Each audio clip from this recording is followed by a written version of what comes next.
Morning, may tanggap tayo dito na speaker LG ang brand. Yan, ito yung kanya X-Bomb, branded din to, si LG ang brand.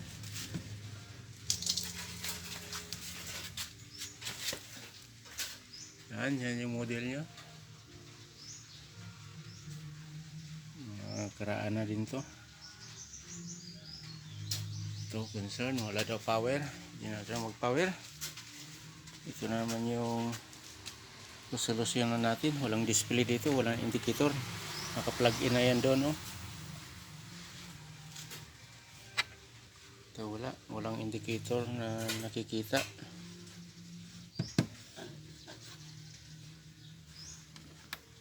Power on natin.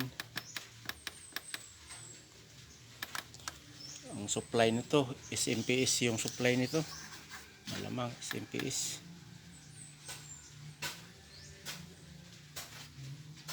Okay, nung binuksan natin dito, ito yung nakita ko sa panel board nya. Biak yung board, kaya wala yung mag-andar kasi wala ng supply dito. Yung kanya ito yung kanya SMPS power supply nya. Ito yung main board, yung board nya, main board. Puro SMD lahat, main board nya. Yan, biak. Anong nangyari dito? Ba't biak? Lagi pagkabiak nito. Yan, tingnan nyo guys, ano masasabi nyo dyan? Malalang kanto, troubleshooting dugtong. Siguro nadaganan to nila dito sa ilalim. Ito, nadaganan siguro dito, kaya nabiak. Anong ginawa nila dito? Hindi rin to, nako, baka biak din tong display niya. Tingnan natin dito guys, yung panel board nya. Tingnan nyo, biak talaga. Buti hindi ito nabiak yung LCD nya, okay pa to. So magawan pa natin ito ng paraan, yung mga jumper. Ayan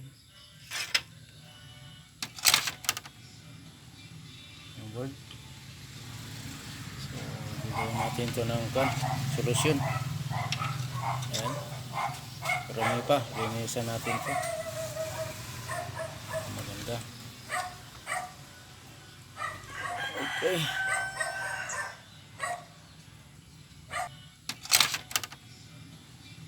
yung board. So bigyan natin ito ng solusyon. Ayan, marami pa, linisan natin ito, maganda. Okay, ito, nirepair natin yung naputol na paa ng display. Yung display nya naputol, yung tatlo, yung isa putol din yun, pero isang linya lang yan, nakaparalel. Yan, lagyan natin ng UV mask, saka yung dito lagyan din natin yung mga paa. Hindi siya gagalaw-galaw.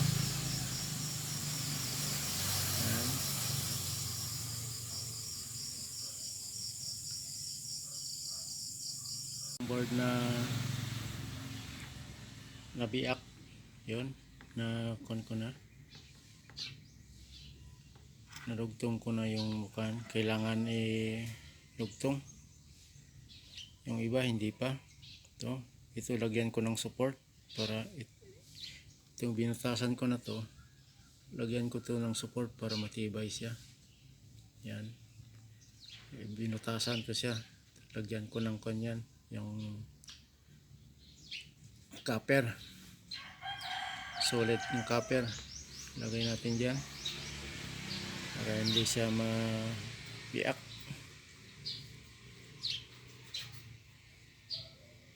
Antayin na lang ang result nito kung mag-display. Saka ito, ni-repair ko din tong kwan, yung tatlong paa na natanggal, naputol.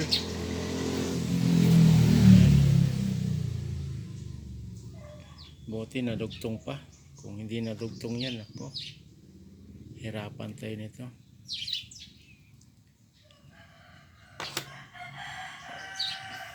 Ito na yung kwan, natapos na yung ni-repair natin na kwan. Pinalitan natin itong kwan, PWM na IC, para mag-switch on yung kwan, yung MOSFET. Yun. Doon pala. Doon. Para magka-supply itong kwan, 43 volts. Yung dito sa kabila 12 volts, okay to, walang problema. So dito lang sa main power ang problema. So ito nga, okay na. Kinunik ko na doon sa main board nya. Ito yung sa panel board sa harap, po mga push button. So power on natin to. Tingnan natin kung mag-display na to. Ito yung kan, yung basag na board yung ginawa natin. Natagalan tayo kasi nagtagal dumating yung parts. Power on natin. I-power on ko pala. Ayun, hello. Yan. Meron ng display. So ipipix na natin to sa kan, sa body nya.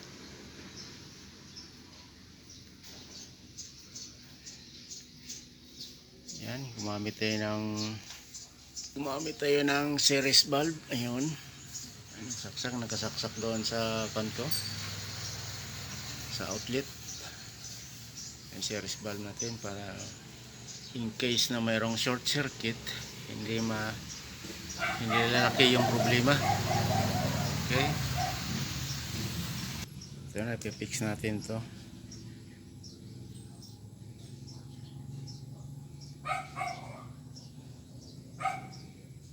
Bluetooth, naka-bluetooth siya. Function, okay. FM, USB, optical, Bluetooth, Bluetooth. Okay, tingnan. Maingay yung motor na yan. Okay, abangan na lang doon sa ma-install. Na-install na natin yung power supply. Yan. Saka yung mainboard. Yan yung mainboard nya. Sabit na natin yung mga connector sa speaker. Okay. Yung sa panel board na lang. Dalawa.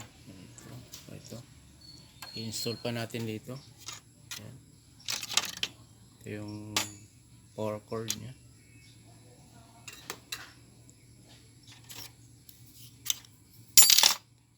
So, linisan natin kasi malikabok. Yan yung board. Okay. Dito yung sa case nya, so ilalagay lang natin dito. Yan, ito na yung yung ginawa natin ng ginamper, nilagyan natin ng support para hindi siya so okay na to. Marami namang bolt dito, yung bolt nya dito, bolt din dito. Okay, wala natin lahat. Ito yung series valve tayo, tadaan yung kalat ng shop lamisa. So ipa-power on na natin. Nakaload tayo ng USB tayo kasi ginagamit natin yung cellphone. Power on. Yan.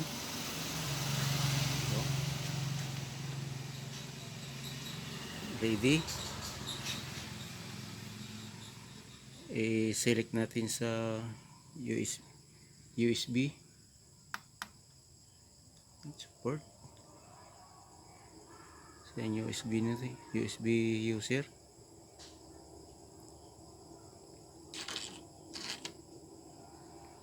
Function nya G M USB 1, USB 2 gamit natin. Yan, volume tayo.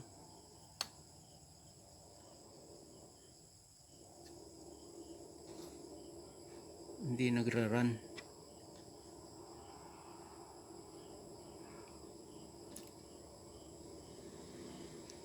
Ikon natin play. Dito banda guys, pinutol ko kasi may attempt tayo na copyright sa kanta na to, yung Gloria, kaya pinutol natin. Okay, sinsya na guys. Yun, post natin. Yan, okay na to guys. Okay, success.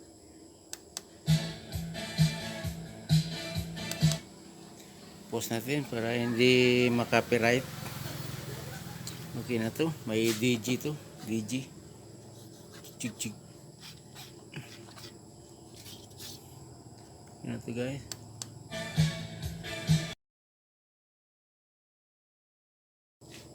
Okay, hanggang dito na tayo guys. See you in the next vlog. Ito ay LG branded na kanto sound system. Okay, matutuwa na yung may-ari. Okay, see you in the next video guys. Shout out sa nanonood, lahat na nanonood sa channel ko, saka yung mga subscriber ko. Shout out sa inyo lahat. Okay, success naman tayo dito. Tagal natin na ayos to kasi binila natin ng parts sa online. Ang tagal dumating, halos 2 linggo. Okay, bye bye.